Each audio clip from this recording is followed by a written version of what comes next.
After the teaching learning process is completed, then you are trying to assess the learner's achievement. What have they learned in this chapter? What have they understood? So here you are doing assessment of learning.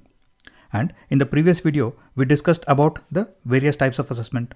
So if you are trying to assess learner's achievement, that is, if you are trying to do assessment of learning, then you can use summative assessment, and these can be norm referenced, where you are comparing different students against each other or against a specific norm, such as what happens in the entrance exams like IIT JEE.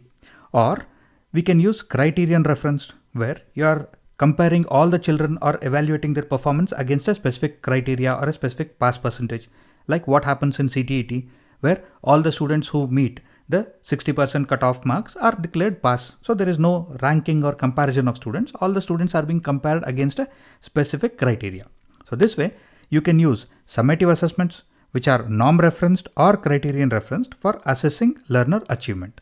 And you can formulate different types of questions for this summative, norm referenced or criterion referenced assessments. So these achievement tests can be either teacher made, where the teacher is making tests for his or her own classroom. So each classroom may have a different types of test. Or these achievement tests can be standard tests, such as the unit test that comes after every chapter, or it can be the monthly exam or the half-yearly exam or the annual exam, which is standardized, and all the children of that particular grade in that particular school will have the same question paper. So these are not made by the teacher for a specific classroom, but these are made more standardized for across the entire school. In some cases, it can be for multiple schools as well. For example, the annual exam might be a board exam, which means that all the children in all the schools of that state in that particular grade will take the same question paper. So achievement tests can be ad hoc or teacher made, or they can be standardized.